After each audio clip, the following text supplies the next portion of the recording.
Hello, everybody. My name is John McAuliffe, and I'm a poet and director of the Centre for New Writing here at the University of Manchester. I'm really delighted to welcome you back for this, the third of our new online series, Novel Voices, with Catherine Menon and Victoria Princewill as our guests tonight. The evening is going to be hosted again by our colleague, Ellah Wakatama. Ellah is, as many of you know, Senior Research Fellow here at the university, as well as being Editor-at-Large at Canongate Books. And we are so pleased with the programme she has put together for Novel Voices this semester, which is a series that introduces some of the best new fiction being published by first-time authors, voices you will be hearing for the first time maybe, but who we hope you will be hearing from for many years to come. Before I hand over to Ellah, just a couple of quick housekeeping notions for you. This event is presented by the Centre for New Writing with our great friends at the university's Creative Manchester initiative. You can get books tonight from Blackwell's, who are our partners in this event series, and who you'll have a link to the bookshop from when you booked your ticket tonight. Finally, there is a Q&A button at the foot of your screen, and it would be really great if you can use that Q&A button to post some questions to our guests. Ellah is going to introduce the guests and start the conversation, but we really appreciate it if you can join in too. And please, as usual, as ever, do let us know where it is you are joining us from tonight in the chat. It's always great to get a sense of the spread of where we all are in these strange days. But for now, I'm going to hand over to Ellah Wakatama. Thank you so much, John, and thanks to my colleagues at Creative Manchester and at the university. Good evening, everyone. As John said, this is the third in our Novel Voices series, and that means for me, these are the fifth and the sixth books I've read from debut authors, and it's been a joy of discovery, and I hope you will all join us in reading these wonderful books, especially after today's conversation. I'd like to welcome Catherine Menon and Victoria Princewill, who are joining me this evening. I'll start off with a very brief introduction, and then we're going to have a chat about their books, thinking about their themes and their settings, and also areas of commonality between the two of them, and the journey to publishing. And Catherine and Victoria will also give us some readings from their work. Let me start with Catherine. Catherine Menon's Fragile Monsters is published by Viking.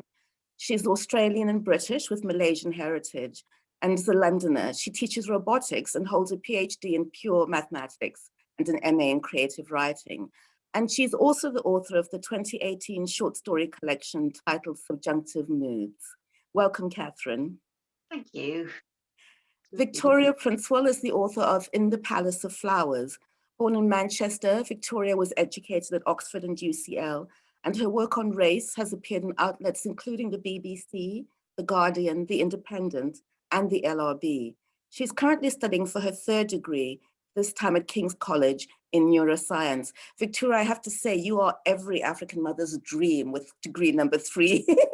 Welcome, thank you for joining us. Thank you for having me. Oh, and I should also say that In the Palace of Flowers is published by Cassava Republic. Catherine and Victoria, what struck me in my sort of glorious weekend spent reading both of your novels is the fact that you're both really interrogating the nature and the purpose of memory, what memory means, but also the stories that we tell around those memories.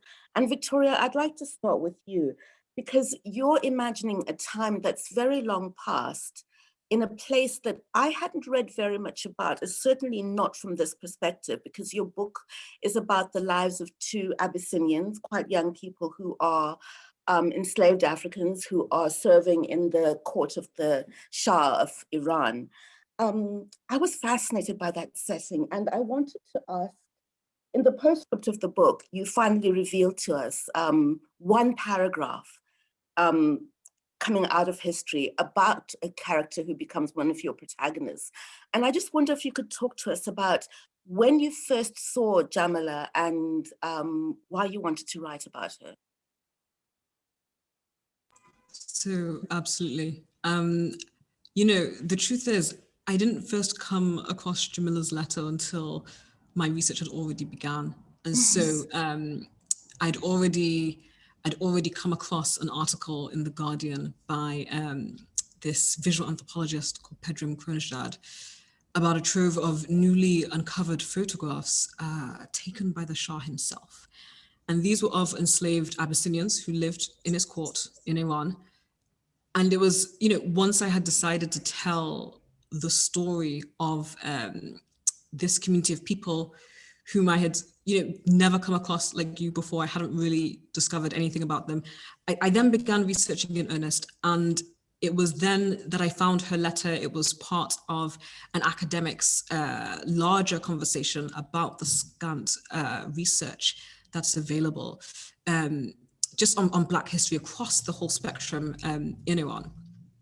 And as we know, Jamila's letter is similarly lacking. She does talk about hailing from, and I will pronounce this badly, I'm sure, the Amranaya tribe, and her journey via various ports to Iran, particularly, Shiraz, and it talks about her being sold by various men, and it doesn't speak to much of her character besides. And so I think that was ultimately the first introduction, but it then became the impetus for me to tell her story in particular, because one, I think storytelling has this way of writing humanity back into these narratives. And I also feel, I sort of romanticized it to myself in that I felt as though if at a time where it appears there were so few other enslaved Abyssinians whose stories have survived to this day and are accessible to us, then what kinds of qualities might one associate with or assume about the kind of person who does have her story, outlast her and so many others and force its way through. And those components, I guess, of a kind of self-determination and maybe a bit of peacefulness kind of became the foundation for her character, and drove me to want to expand that into a narrative. Yeah. That's amazing. When I started reading, I was thinking of, when you go to the National Portrait Gallery or to any gallery, and you're looking at those pictures of courts from a past time, and there's always that little Black child with a fan, in the corner somewhere. And I've always found those profoundly disturbing. And I stand in front of them and think, who are you? Who are you? Your book answered that question to me. It answered one of those questions for me. And what struck me was the way that you give Jamila, she is enslaved, but she has agency. She wants to propel her life forward, and there's a sheer force of will there.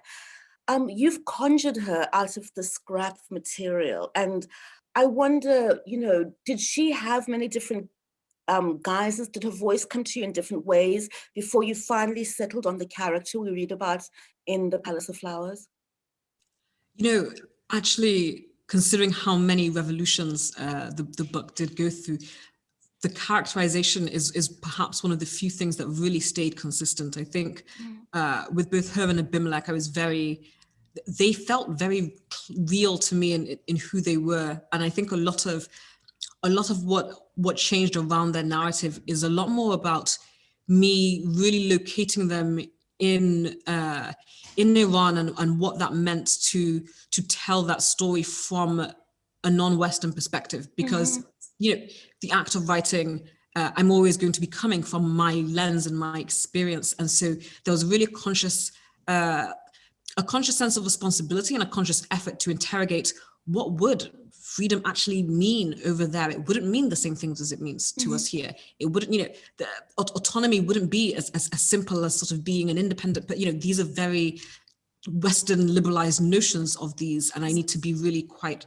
careful about if I'm envisioning a world where they assert themselves, what does that look like for them plausibly from these continents that they hail from? So that was maybe the most intentional I was with shifting the how in terms of how I might realize these nuances of their character. Yes, you know what you describe, and certainly what I experienced reading is very much, when one is reading a piece of speculative fiction, for example, you talk about the world building. And for me, that was incredibly powerful. I felt like I was in that court. I could I could smell the different smells, like that you have one of the princesses, one of the wives of the Shah eats blood oranges and then they start rotting, you know, and that in itself, I kept smelling them in you know, in the rooms that I was in, and it was incredibly powerful. You alluded to Jamila's letter at the beginning, and it's very, very short. And it is, for some part of it, a listing of how she's bought and sold. Victoria, you don't shy away from the brutality of this enslaved state. I mean, there's a lot that's really kind of heady and romantic about the palace and everything else. But these people are wholly owned by the royal family. They are, you know, they're the human beings, and then they're the enslaved Africans, or, you know, the slaves as they were then called. What for you were sort of the most difficult things that you discovered in your research? Because I imagine that they were. So that is a question nobody has asked me, and it's a very good one. Finding out about castration. So Abimelech is a eunuch, and as with all things, as with, you know, their experience of being enslaved, you know, both the fact that they were in, you know, the trans-Saharan slave trade and just the nature of it in Iran is distinct from, you know, the kind of slavery we're used to hearing about, the transatlantic, the chattel slavery. And so in the same way, there are many different forms that castration takes. And so I really had to go and find someone who was an expert in castration. And ask her about this particular time and these particular people. And, you know, I had been questioning it from a position, just from a very practical understanding of intimacy and what that might look like for this kind of person, and hormones and all that kind of stuff. The reality that I was confronted with was really a good deal more brutal than I could have conceived of. And the death rate, quite understandably, for such a brutal act seemed so shockingly high. It almost begged belief as to why this was continued as a practice. It was something like 75% of people that died from this castration, and that really gave me pause. And I remember thinking to myself, I want to be able to bring this into the story. There is something so distinct about the level of trauma that these people are carrying around with them on a day-to-day. But I was really very intentional about doing my best to not make this a story in which the lens settles on their bodies, right? There's a lot of slave narratives, a lot of narratives about enslaved people that tend to focus on these physical aspects, these visual aspects, this bodily abuse. And to me, the emotional and the psychological was quite as much as the physical, and the way in which the Qajar court treated people, even people who were not slaves, just the way in which the people could treat other people was pretty staggering. You know, there's a story that's a true story that I include in there about this emir who is, when the Shah was young, it was his tutor.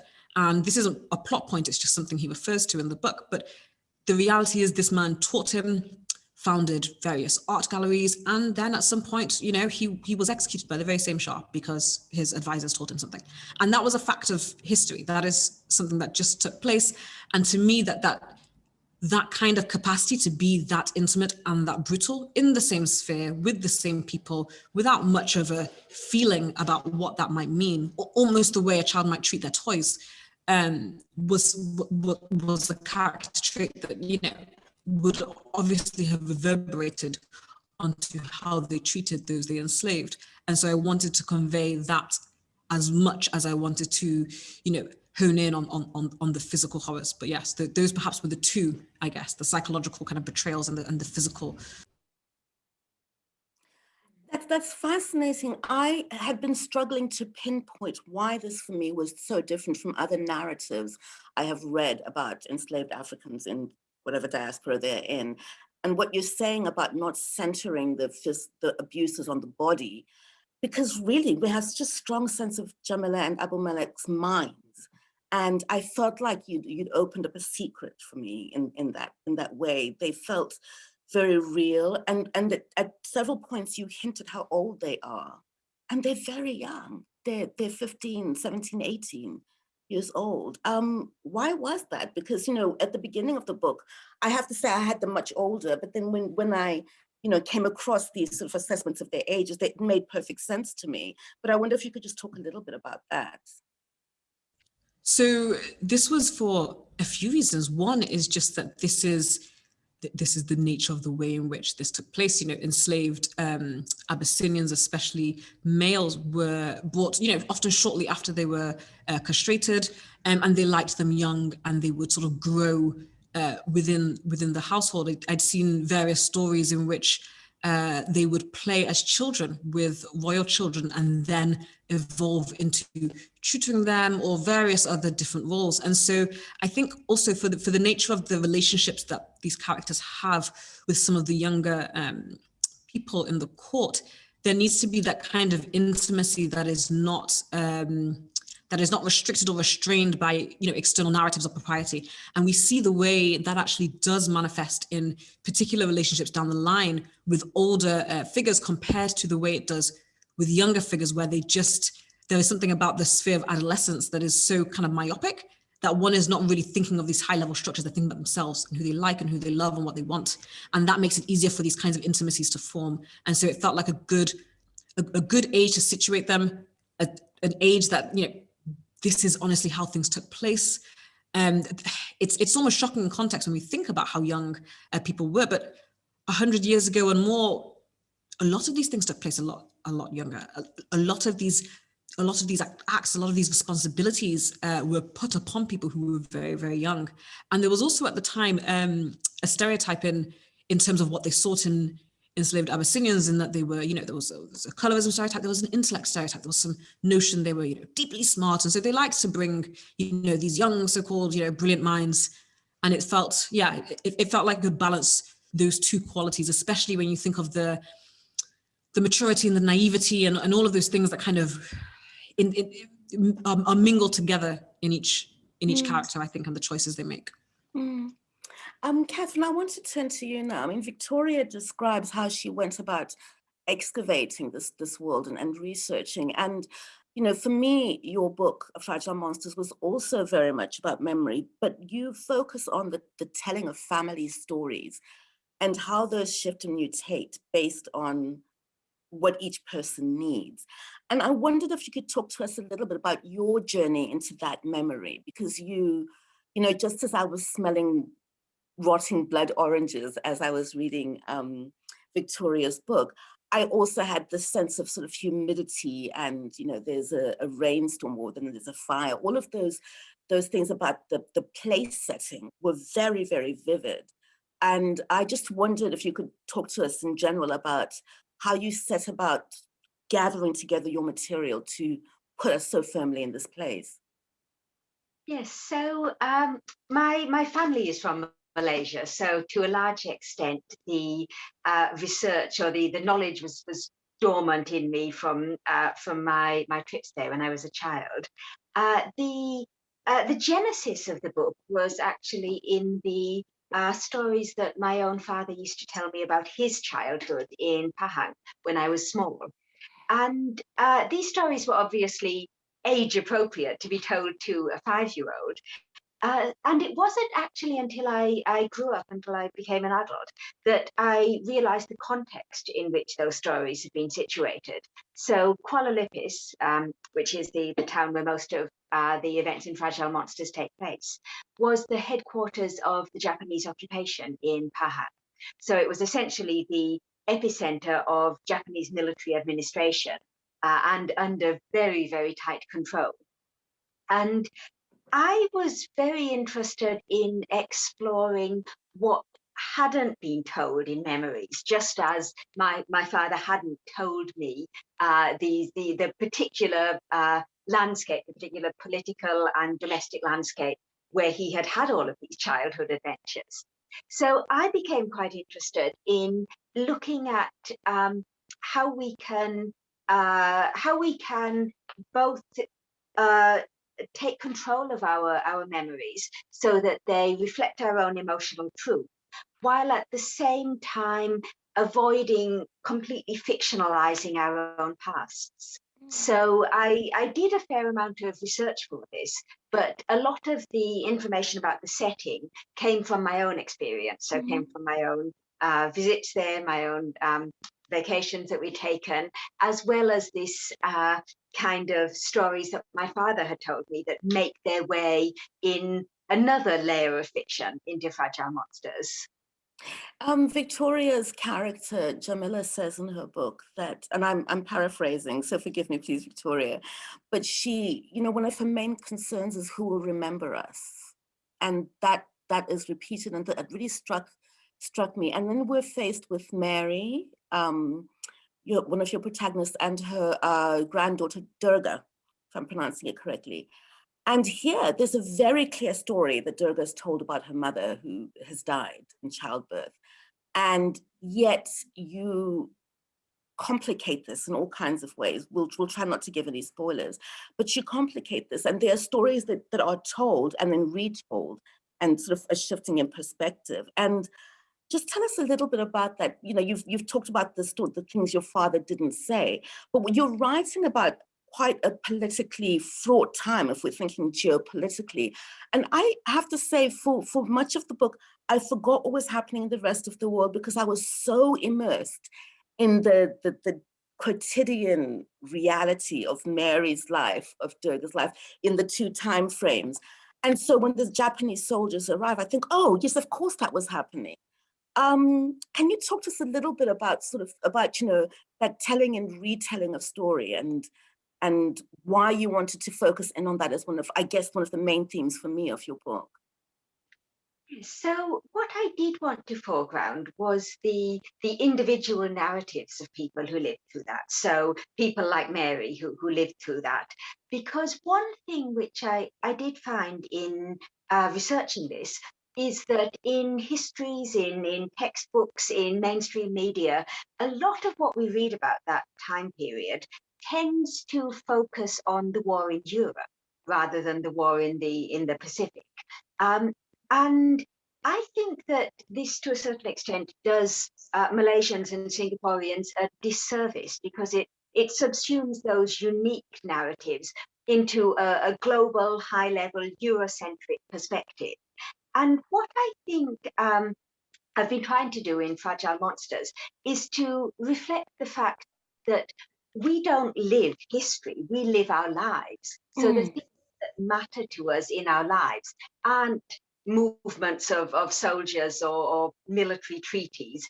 They're our relationships, they're the way we interact with each other.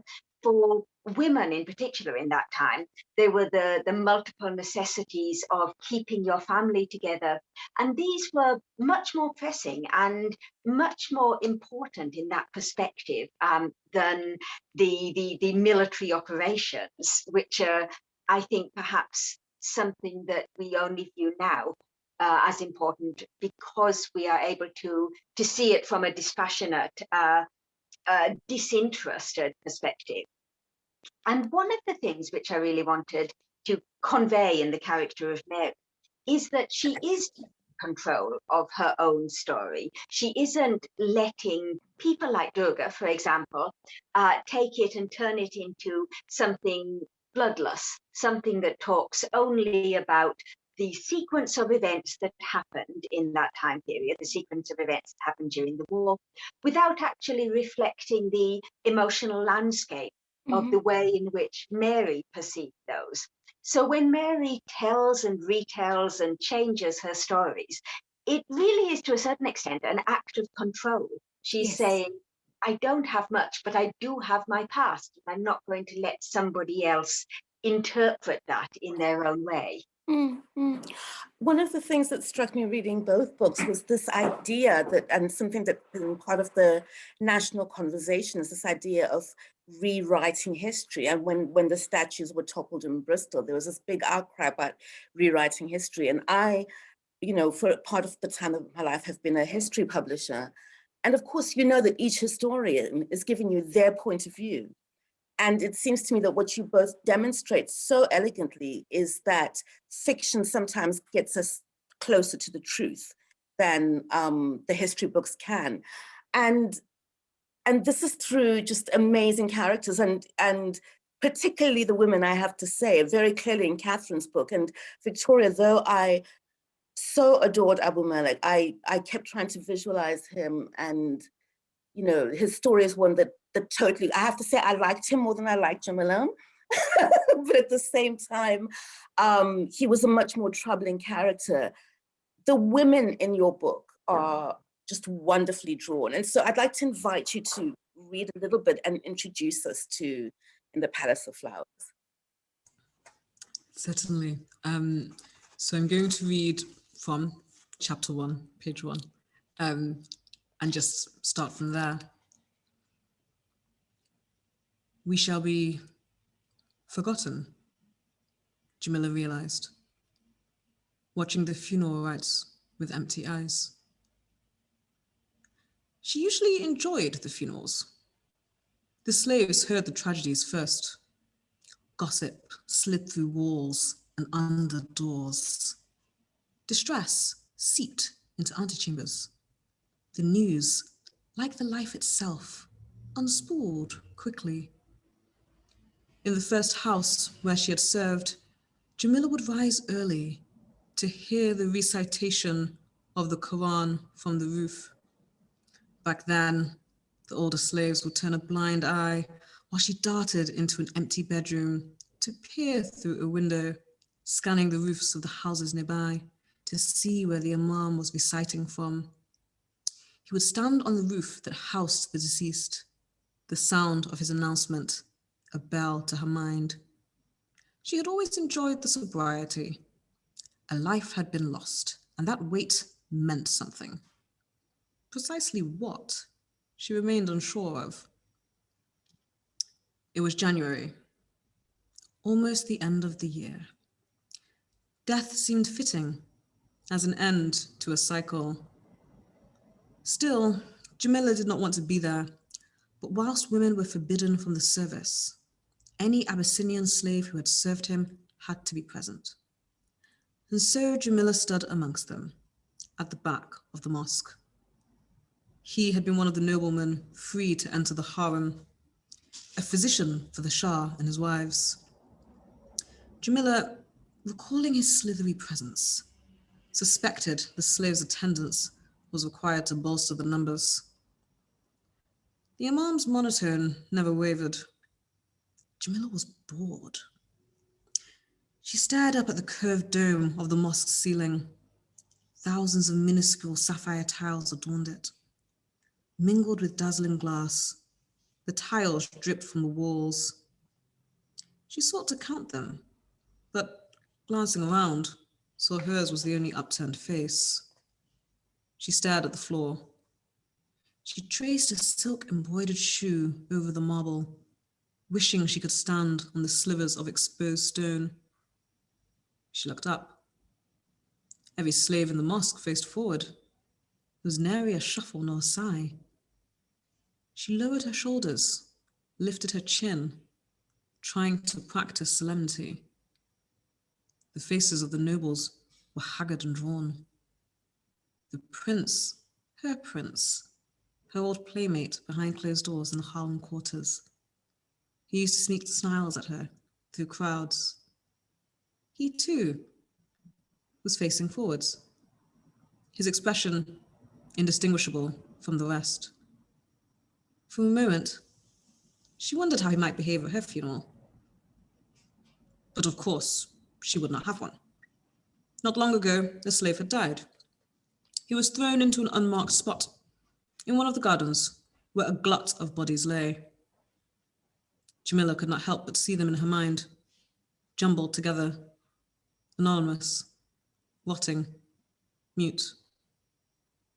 Nobody was notified. Whoever his birth family was, they remained ignorant, filled with hope, perhaps, or muted despair. With the ceremony completed, the slaves headed back to Gilleston Palace at a brisk pace. The snow had arrived late this year, and it was tentative at first. The falling flakes appeared to falter, so much she barely felt them as they trembled onto her cheek. She brushed her face as she walked, the velvety crunch beneath the floral mules, a world away from the soft clouds wrapped snugly around a gable of one of the palace roofs. Jamila had lived there for only 4 years, yet without question, she felt it was home.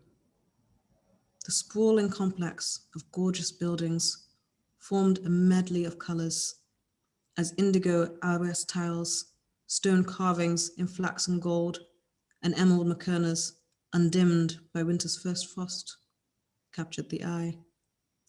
Returning here would always give her pause, even as men sighed, stooped over, brows studded with sweat, working on the Shah's latest renovation.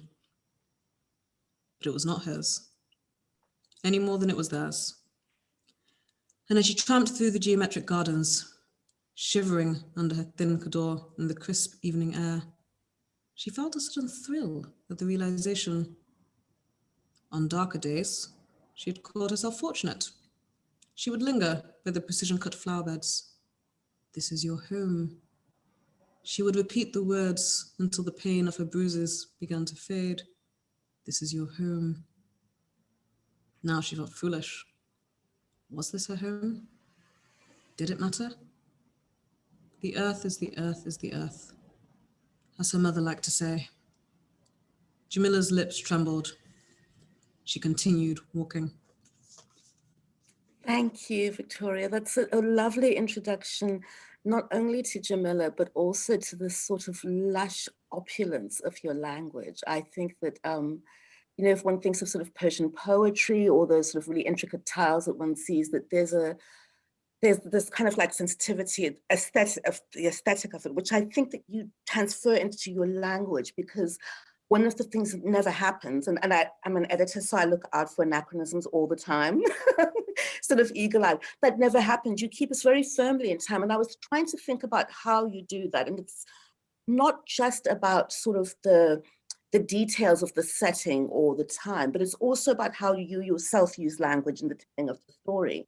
And I'm pretty sure that has to be a conscious thing, something that you sort of want to recreate. And I wondered if you could just talk to us about craft from that point of view and how you approach the story. Certainly. And I must admit, I'm quite thrilled to hear this. One of the things that I remember from studying literature and how this would affect the way I wrote was wondering about how do people ever actually really interrogate language the way in which the author might have intended? You know, are there all these little things that I will craft, and will anyone look at it outside of maybe a schoolroom where your teacher is encouraging you? So it's quite heartening to sort of to see that. Language is very much a significant part of the way in which I frame storytelling, and I often am thinking about the rhythm. I'm often really wanting to bring you along. So one of the things that, and it's interesting to hear this as kind of feedback, and I'm not sure I would have articulated it as this, but this is what I kind of wanted. And people have often said to me, the book is quite, they're like, it moves at a fast pace. It's rich in history, but it carries these things lightly. And I really wanted to immerse you, but not drown you, which is a very kind of, which is a difficult balancing act. And so I wanted to really make you feel like you had almost a sensory response. If you think of the way we absorb things, from a sensory perspective, there's so much there. There's often not a great, it's so rich, I guess is what I'm trying to say, when you're in a place where you can smell things and you can see things, and it's so immersive. And as I'm writing about a time that nobody will be living in at this present moment, most people will not have ever experienced anything like it. I had to think about especially how to take people out of their comfort zone. And very much, like, to me, that really involves using language that not just conjures ideas, but in and of itself does that work as well. Because sometimes I can feel like I'm reading something and I'm slightly tired and my eyes are glazing over beautiful ideas of imagery. I really wanted the language to feel like the image. I really wanted it to be visceral, almost visceral. It's very kind of like polished and smooth, so not quite visceral, but I wanted it to carry with it, the capacity to transport you. And that's quite high level. I'm not sure that actually really interrogates exactly in terms of in conventional ways. Oh, but, no. Yeah. But that's really what I was, going for. So I'm really glad that you could see that. That was really a key thing I really intentionally did. You've moved me to a confession. Halfway through reading, I went out and bought some frankincense because I wanted that sense of kind of the to have around me, because I wanted to my environment to mimic it, and that was the only way I could think of. So you succeed brilliantly, and it's wonderful to sort of have you articulate that intent, because I think it's something that as a reader you benefit from, but you don't actually sort of investigate in any kind of way, which is the way that it should be. It should be part of the overall. Catherine, I want to move to you on the same subject of language, because one of the things that thrilled me the most about your characters was the way that Mary spoke. She has her syntax, the way that she, changes slightly how she speaks depending on the person she's speaking to. And towards the very end of the book, we hear her actually trying to kind of like, I guess, straighten up her English and speak more sort of down the line. But that's just one example of how you use language to kind of, create that atmosphere, but also to create not just sort of characteristics and personality, but it tells us about her place in life or where she sees herself. Could you talk to us about that very much in the same vein as I asked Victoria to respond? So language in Malaysia is a very political concept. So there is there are multiple national languages in Malaysia. Bahasa Malaysia is nowadays taught in school. When I was in school in the 1980s, it wasn't taught. So my classmates who went to primary school there may have spoken Bahasa Malaysia if they had learned it at home, but they wouldn't otherwise. So this idea of being able to use different forms of English, use different forms of multiple dialects, multiple languages to convey not just the logical import of your sentences, but to convey a meaning behind it, a political meaning, an identification of yourself with one particular culture, or an identification of yourself as belonging to perhaps the same type of people as the person that you're speaking to, is what I wanted to get across with Mary, that she is by nature a very fluid person. She's able to move between categories.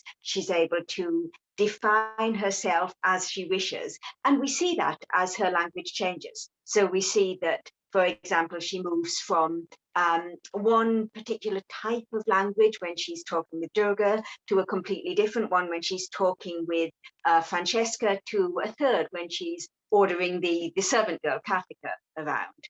And what I really wanted to convey with this was to try and encourage readers to question what's meant by her choice of words, and also what's meant by the choice of words that people use to reply to her. So there's a subtle unspoken dialogue going backwards and forwards, saying, I belong here, I am a member of this community, and you are a member of that community, that has nothing to do with the actual words that they're saying to each other. I think that, yes, that feels true. Hearing you talk about that sort of very much mirrors my experience, although I hadn't quite unpacked it in the same way. You can probably tell from the way I keep coming back to her that I adored Mary. She reminded me of my own very difficult grandmother, who was just glorious, and with age sort of became more and more irascible. There's power to her, and I believe you're going to introduce her to us in your reading. Can I invite you to read to us now, please? Yes, so this is the first time we meet Mary as a young child. Mary, miss, you have to be nice. Mary looks up from the full stretch of her 6-year-old height to consider this. She's not so different, even now, from the grandmother she'll grow up to be. She's snappish, small, with fierce knees and uncompromising elbows. A little bit more trouble than anyone wants to take on. No, she says, having given her Amma's plea all the consideration she thinks it deserves. Her hair is in 2 satiny plaits, her fists are on her hips, and she's standing over her new baby brother. It's my house, she tells Anil, stamping a tiny foot. You don't even live here. You don't even have a bedroom. It's just the old rattan patch. Mary, miss. Asim, her amma gasps. Technically, Mary's right. Her father, Stephen, flung some floorboards on the termite nests when he found his wife was pregnant again, nailed up a wall or two, slapped a roof on the whole thing, and called it a day and a nursery. But it's the way Mary says it that sticks in Asim's throat. Asim's a black and white amma, white blouse, black trousers, that's all she ever wears, from mainland China. She's left her own baby brothers behind, and she misses her family dreadfully. She's used to sons being treated like little gods, and Mary's cavalier attitude shocks her. The jungle spirits brought him, Mary, miss, she says. Fairy tales like this are supposed to be appropriate for girls of Mary's age. Truth without the bones in, as the Bomos say. Well, I don't want him, and if he doesn't stop crying, I'll drown him in the banyans. Mary glares at baby Anil, who screws his face up in a terrified howl. Mary, miss. Asim's hand flies to her mouth, and she glances around, worried that Mary will bring vengeful spirits flying in through the windows. Stephen's built this house like an Indian bungalow to make his wife feel at home, and all the doors and windows lie in straight lines. Once a spirit gets into a house like this, Asim knows it's going to be hard to get it out. The jungle spirits won't like that. Asim tries to reason with Mary. They'll cry too. Well then, I'll drown the bloody spirits, Mary snaps. And her mother, Radhika, walks in just in time to hear her. If Radhika had taken more time to reflect, she probably wouldn't have boxed Asim's ears for encouraging that sort of language. And if she hadn't slapped Asim, then the amma might have stayed and taught young Mary a thing or two. She might even have spotted what was wrong with Anil before it was all too late. But Radhika's not a woman who thinks ahead, and so she slaps Asim, and Mary, for good measure, packs one off to the servants' room and the other off to bed, then sits down to cry. The sound of his mother's sobs gives baby Anil the fright of his life. Shock fills his gummy mouth, and he gasps, gulps, swallows his own howl once and for all. For good, as it turns out. Thank you so much, Catherine. It's a wonderful introduction to Mary, whose behavior doesn't improve as she gets older, much to my delight. One of the things you do there in that, when you say if Radhika had, is a wonderful example of the way that you play with story and memory, and you do it really effortlessly. And for me, that felt really important. We met in that extract Stephen, who is Mary's father, who is white, Radhika, her mother, who is Indian, the nanny, who is from mainland China. Throughout the whole book, this idea of different peoples living in one space and the color of their skin and their station in life is something that comes up again and again. Victoria, it comes up in your book as well. And it's something that I want both of you to discuss. I think, Victoria, you alluded to it earlier when you were talking about the colorism, where the light-skinned Abyssinian slaves are the tutors and the concubines, and the dark-skinned African slaves, people like me, are the ones who are doing all the domestic work, the scrubbing and so on. And there's a very, two very different times, two very different situations, and this idea of color is really quite central. I'm going to invite Catherine to talk about it a little bit first, and then ask you, Victoria, to respond or to add to that. Catherine. So I think perhaps the best way to talk about this through the lens of fragile monsters is via an example. So Stephen, as you say, who is white, has brought his bride, Radhika, back from Kerala. And Stephen thinks that, well, Radhika is Asian, you know, I've brought her to Malaysia, she'll be absolutely at home here. But of course, Radhika is not only not at home in Malaysia, but Radhika is Malayali, so she's from Kerala. The other Indians with whom she would be likely to socialize are Tamils from Tamil Nadu. She not only doesn't have a culture in common with them, she doesn't have a language in common with them. And Radhika, being somewhat flawed herself, is also very likely to have looked down on them for being lower caste and being darker than she is. So to a certain extent, Radhika, who is a very a character who undergoes quite a lot of trauma, actually also reinforces a lot of these concepts around your skin color defining you. So she is pleased when her children, when Mary is sufficiently light-skinned enough to pass for white. That actually becomes quite important when Mary is able to travel around Malaysia. And Mary herself tries to encourage Durga to adopt Western notions, to go away and work in Canada, to not talk like, at one point she says, like a rubber estate worker's daughter, to try and essentially leave that part of her heritage behind her, even though it means leaving her own grandmother and mother behind her. So the issue of skin color is very difficult to disentangle from issues of class and issues of caste and issues of economic advantage in Malaysia during that time.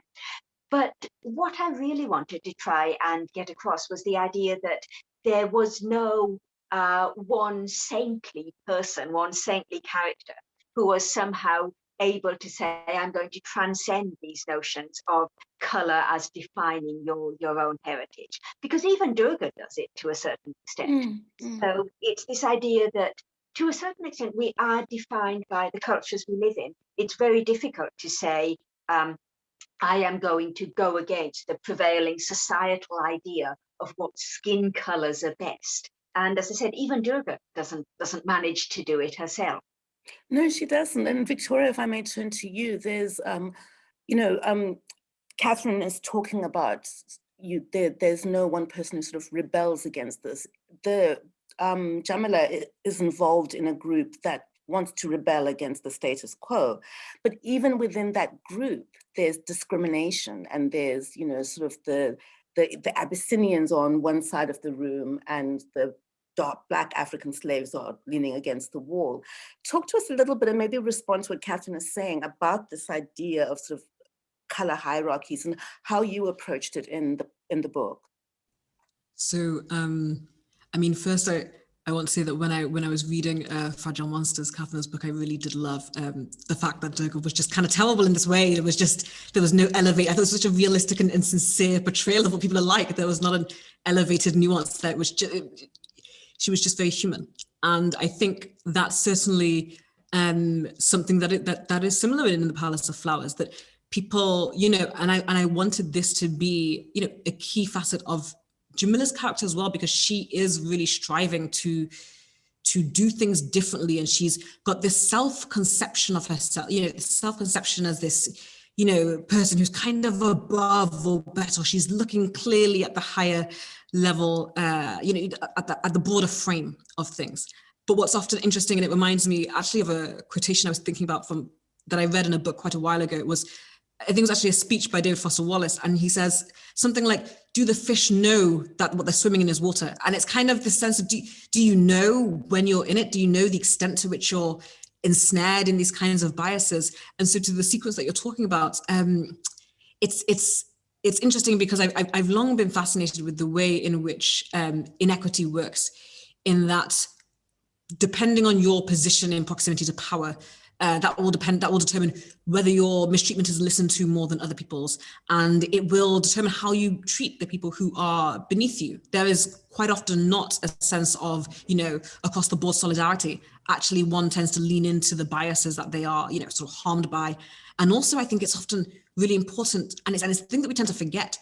But when there are cultural messages about who is superior and what is desirable, they affect everybody. We all take them in. So even to the extent that we might be harmed by some of them, we will still be practicing. It only works if we're all, gatekeepers of the same narrative.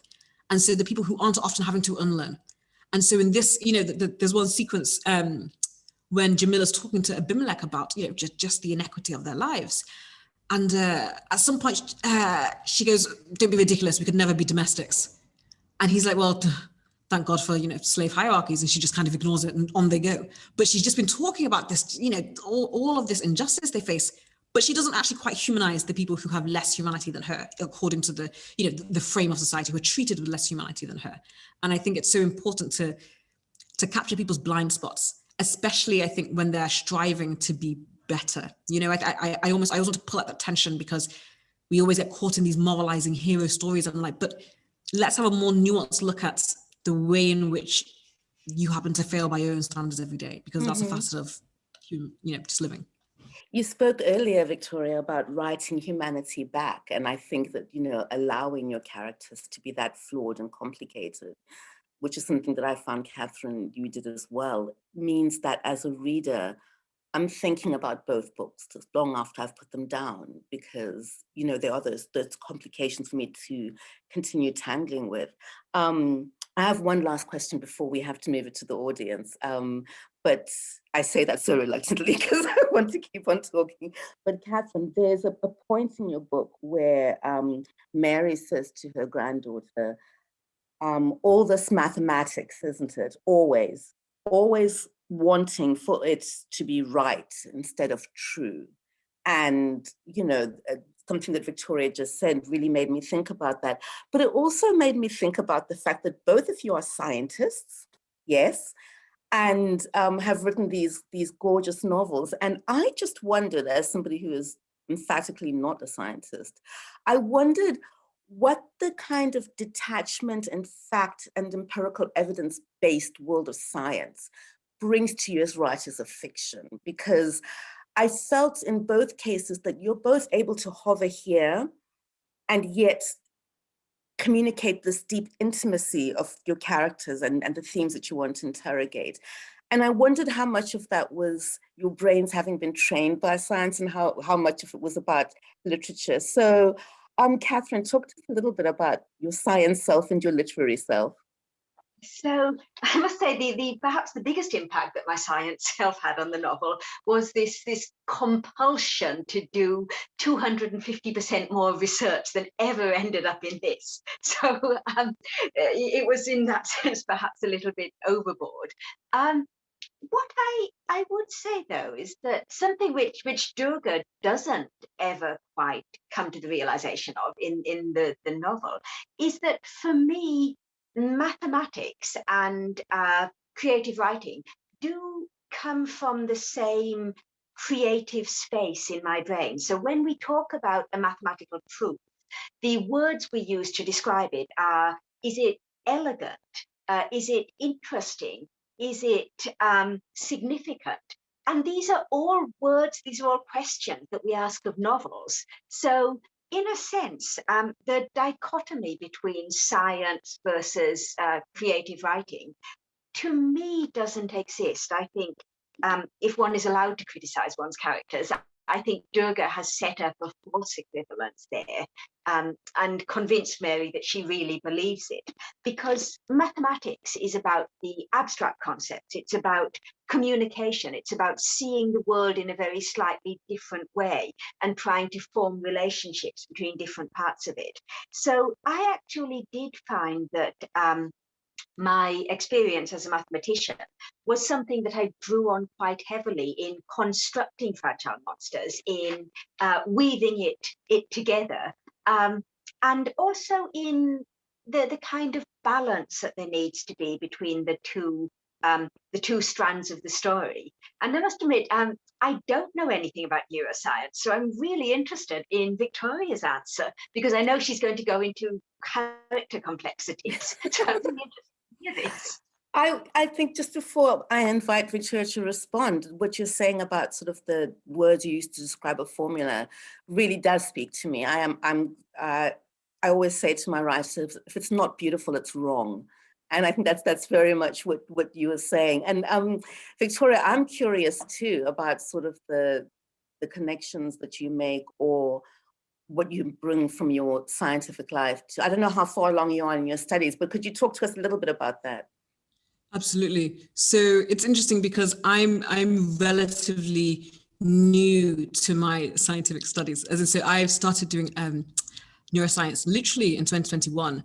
What's interesting, I think, for me is that so I have a philosophy background as well, and there's a degree to which I think the way in which I've always been a very kind of systemic thinker is a way in which, in a way, one, I relate to a lot of what Catherine is saying. And hilariously, when I read her book, there had been this squabble about category theory on this app that I've been using just before. And I was like, finally, this is someone breaking it down in this beautiful way. It was, I was tempted, I was debating whether I would like text her and say this before. I just wait till I told her here, because I was just like, I want to tell everyone about this. This is how you situate it in real life.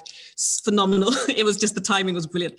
But no, I think there are two ways in which I think of it. So from a philosophical perspective, I tend to look at things in a systemic way, almost framing my approach as kind of like an architect, I guess. So looking at a high level of things really kind of I always begin at a particular frame of a skeleton of something, or I'm looking at patterns of behavior and I'm trying to pull them back from the immediate sphere and think, what can this tell us in a broader way about the way in which humans behave?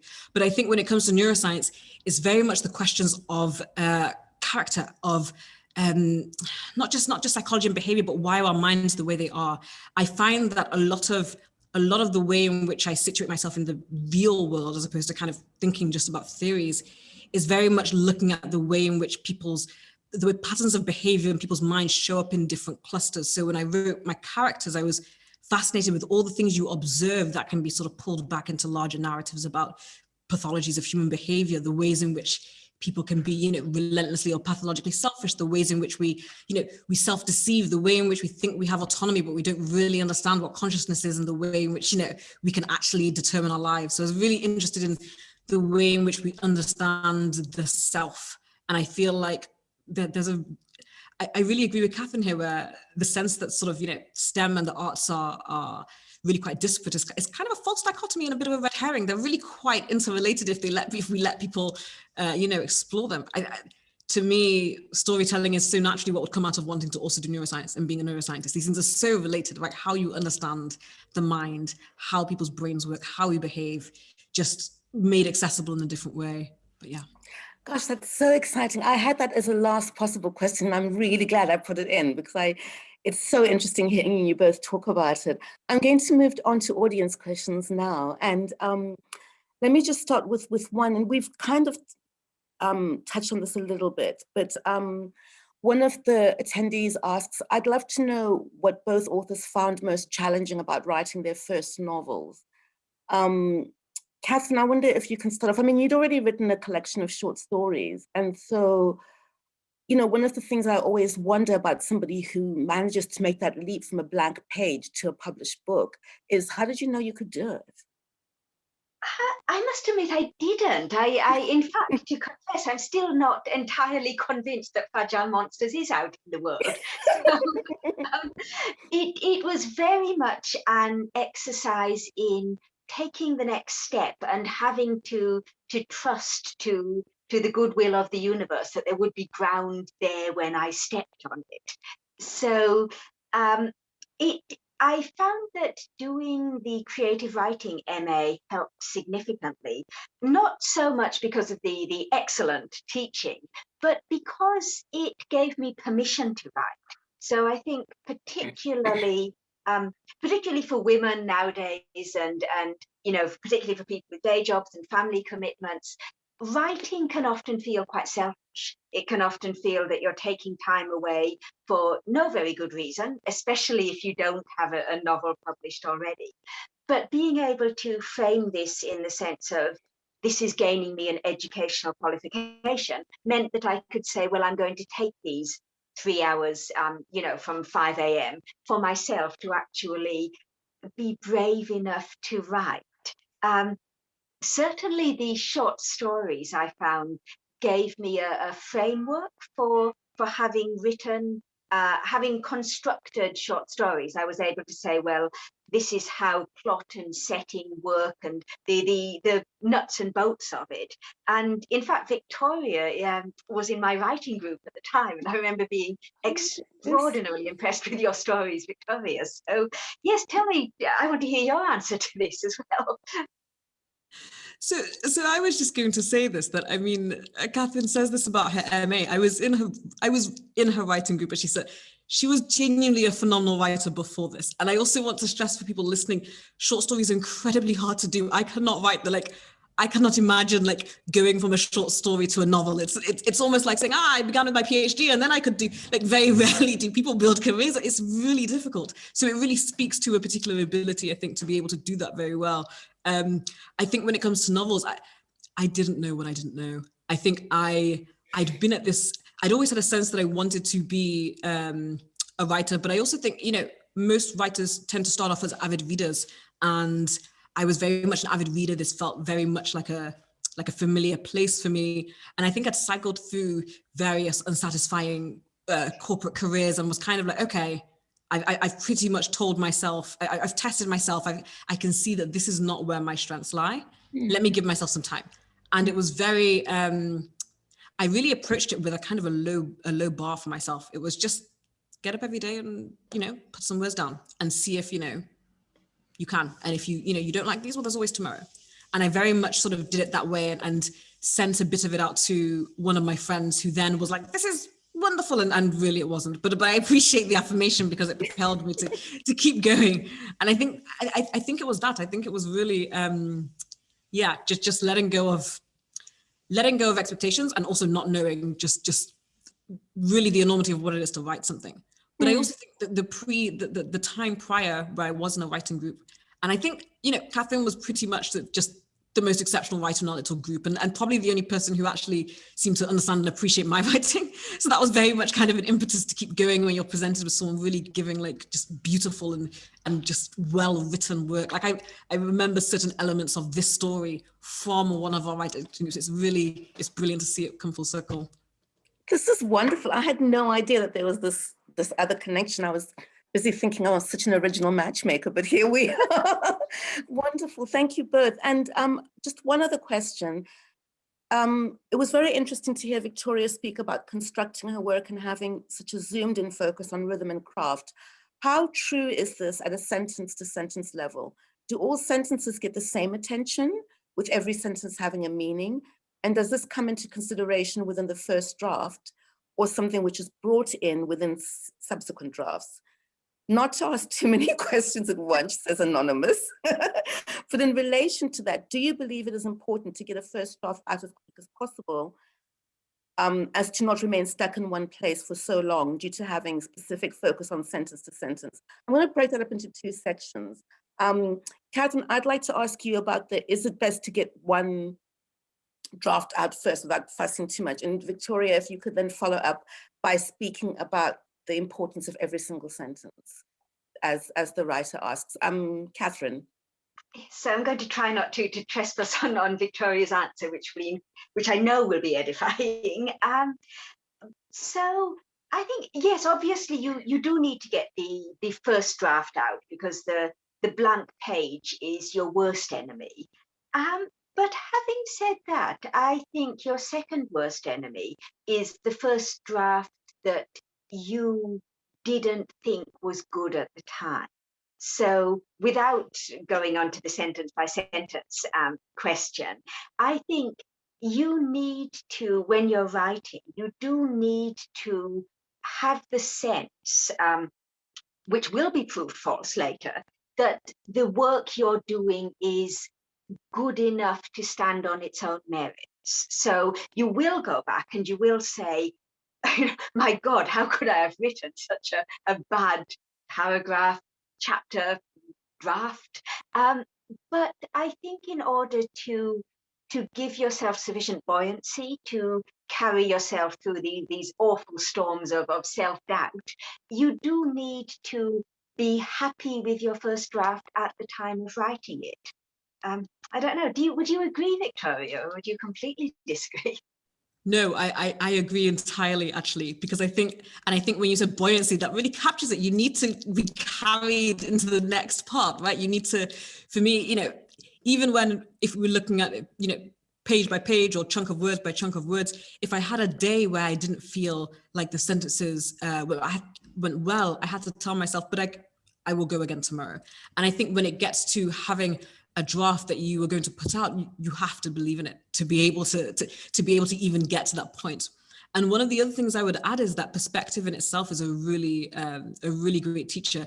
I think the thing that I discovered that was at the locus of my I think, I won't speak for every writer, but I think is at the locus of a lot of difficulties, is recognizing the distinction between the extent to which the story resides in your head and the extent to which you've communicated it on the page. And I think perspective is a great way of giving you that insight, because when you're in the midst of writing it, you don't know how much you've written and how much is, the ad lib in your head of all these extra parts.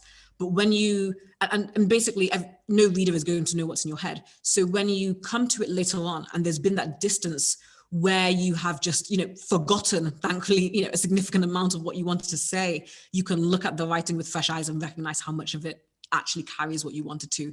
And, to Catherine's point, though I doubt she's written a terrible draft of anything ever, having seen early pieces of work of hers, she doesn't seem able to. But my first draft was whatever I thought of it. That is not what is here. The friend who first read the first, I think, 30,000 words said to me recently, oh, Victoria, they've kept quite, the first bit in, it's such a testament. And I thought, well, yeah, like, sure. I mean, I think maybe the first 4 pages, maybe. It's like, there've been some rewrites, but there were many. To answer the specific part of the question, so you do need to think of it on a sentence by sentence level to the extent that it carries you forward. I think I was very intentional about the way I wanted to write it.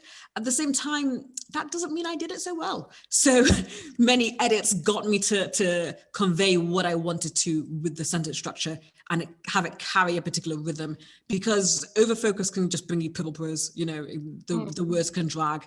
I think, yeah, it was about finding that balance. Sometimes a sentence is just a sentence and it needs to communicate something and not necessarily be artistic in itself. And finding that delicate balance was, well, it took a few edits. Yeah, it's wonderful that you both so generously just dive deep into sort of all of these things that are going through your heads as writers, as sort of creators. Victoria, how long did it take for you to write this book? That's another question from the audience.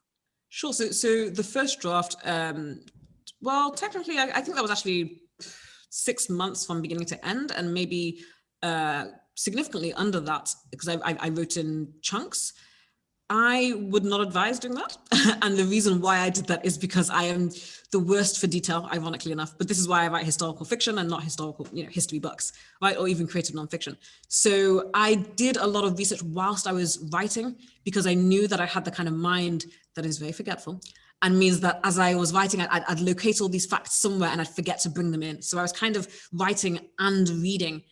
And this made for a hilarious part where at various points, the plot really had to change because that thing couldn't have happened based on some new evidence I got. So as I said, I don't recommend trying that at home.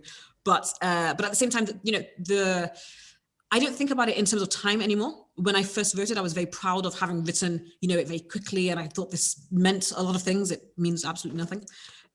Because then having gone through many rounds of edits, which, like I say, are contingent on you having chunks of time away from it. So when you tally it all up, I think it's probably been 4 years from when I wrote it when I was 26. I am now 30, there were 4 years. But had I even, there was a point where maybe about a year ago, my editor was like, no, you can't edit it anymore. But, and you can try and edit too much. But had I brought out the 26-year-old version, it would have been terrible. I wouldn't be here. And there's real value in taking the time. Thank you, Victoria. Catherine, how about you? How long did it take you?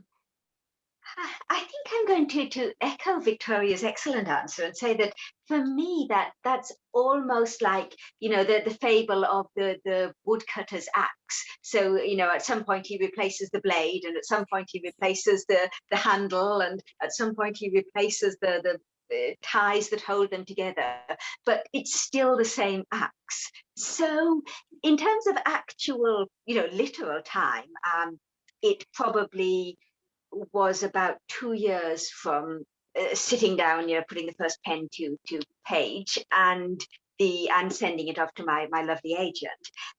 In terms of, was it the same story throughout? I would have to say no. I would have to say that the focus changed, that the plot events changed, and to a certain extent, you have to let the story have its own way, if that doesn't sound like I'm anthropomorphizing it too much. So you have to allow the story to mutate, while at the same time retaining the color, retaining the vibrancy of it. And I will say that that is one thing that I was very lucky to read a very early draft of In the Palace of Flowers.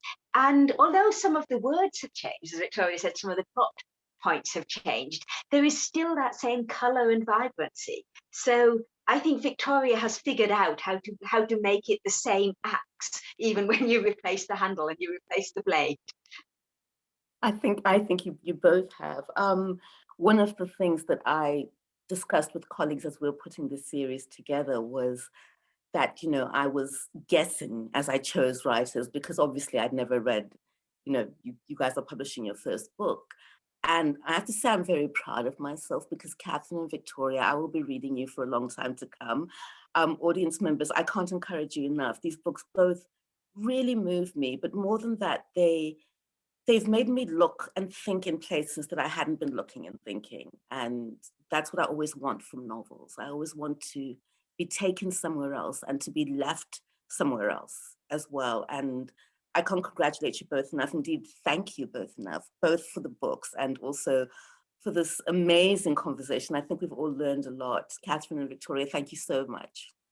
Thank you. And thank you all for joining us. Buy the books, buy the books.